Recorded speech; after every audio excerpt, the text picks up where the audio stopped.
સુરત જિલ્લા કાનૂની સેવા સત્તા મંડળ અને દક્ષિણ ગુજરાત ગ્રાહક સુરક્ષા સંશોધન કેન્દ્ર NGO ના સંયુક્ત ઉપક્રમે સ્વામિનારાયણ ગુરુકુળ ખાતે ગ્રાહક સુરક્ષા દિનની ઉજવણી કરવામાં આવી હતી। આઝાદીના આટલા વર્ષો બાદ પણ ગ્રાહકના હક અને અધિકાર શું છે તેની જાગૃતતા ખૂબ જ ઓછી દેખાઈ રહી છે। ત્યારે ભારત સરકારના ગ્રાહક સુરક્ષા અધિનિયમ ના કાયદા પ્રચાર માર્ગદર્શન થકી નાગરિકો ગ્રાહક સુરક્ષા અધિકારો હકથી પરિચિત અને જાગૃત બને તેવા હેતુથી દક્ષિણ ગુજરાત ગ્રાહક સુરક્ષા સંશોધન કેન્દ્ર NGO અને સુરત જિલ્લા કાનૂની સેવા સત્તા મંડળના સંયુક્ત ઉપક્રમે સુરતના વેડ રોડ ખાતે સ્વામિનારાયણ ગુરુકુળમાં સેમિનાર રાખવામાં આવ્યો હતો, જેમાં વિદ્યાર્થીઓમાં શરૂઆતથી ગ્રાહક સુરક્ષા અંગે કાયદાકીય શું અધિકાર અને હક છે તે અંગેની ઝીણવટ ભરી સમજણ NGO ના મહિલા અધ્યક્ષ શોભનાબેન છાપિયા અને પ્રમુખ પ્રતાપભાઈ છાપિયા, જિલ્લા કાનૂની સેવા સત્તા મંડળના PLV કાંતાબેન જોગડિયા અને ચંદ્રકાંતભાઈ સોની સહિતના લોકોએ ગ્રાહક સુરક્ષા દિનની ઉજવણી કરી। સાથે વિદ્યાર્થીઓ અને વાલીઓને ગ્રાહક સુરક્ષાના કાયદાકીય રીતે છેતરપિંડી થઈ હોય તો કઈ રીતે લડત લડવી અને ઓનલાઈન બનતા ફ્રોડના કિસ્સા અટકાવવા માટેના ગ્રાહક જાગૃત બને તે માટે પ્રયાસ કરવામાં આવ્યો હતો અને સુરત શહેરમાં ગ્રાહક જાગૃત બને તે માટે આવા સફળ પ્રયાસ અલગ અલગ જગ્યાએ પખવાડિયું આવા કાર્યક્રમમાં કરવામાં આવી રહ્યો છે। હું advocate Shobhanaben Pratapsinh છાપિયા, ડિસ્ટ્રિક્ટમાં legal adviser. એની સાથે આજે જે પ્રોગ્રામ આયોજિત થયું છે તે દક્ષિણ ગુજરાત ગ્રાહક સુરક્ષા શિક્ષણ અને સંશોધન કેન્દ્ર સુરતમાં લીગલ એડવાઇઝર તરીકે સેવા બજાવું છું। આજે કેવા પ્રકારનો કાર્યક્રમ કરવામાં આવ્યો કઈ જગ્યાએ? આજે નેશનલ કન્ઝ્યુમર રાઇટ્સ ડે કે આજના દિવસે આપણા દેશમાં ગ્રાહકોનો ગ્રાહક કલ્યાણલક્ષી કાયદો અમલિત થયો હતો અને આજે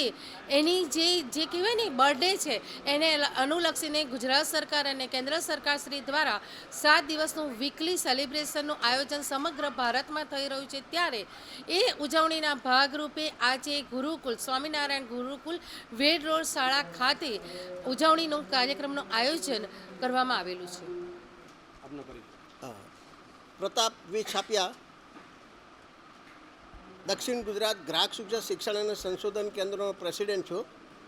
જે ગુજરાત સરકાર અને ભારત સરકાર શ્રી માન્ય સંસ્થા છે। મને પણ 2 રાષ્ટ્રીય પુરસ્કાર મળ્યા છે અને ભારત સરકારનો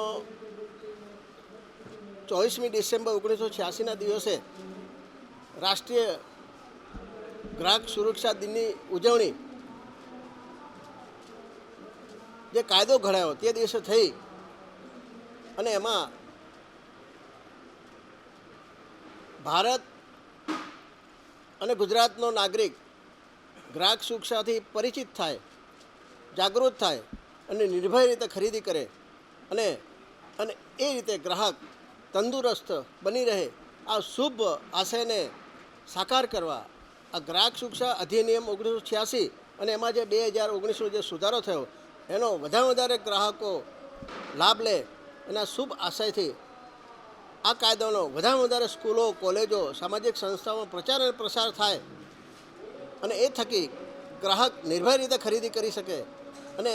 કોઈપણ પ્રકારની છેતરપિંડી થાય તો એની સામે વળતર અને આર્થિક, શારીરિક, માનસિક વળતર મેળવવા માટે એ વ્યક્તિ આ કાયદાનો આશ્રય લઈને આગળ વધે અને પોતાને જે બી નુકસાન થયું હોય એ પ્રાપ્ત કરે, એ સરકારનો મૂળભૂત આશય છે,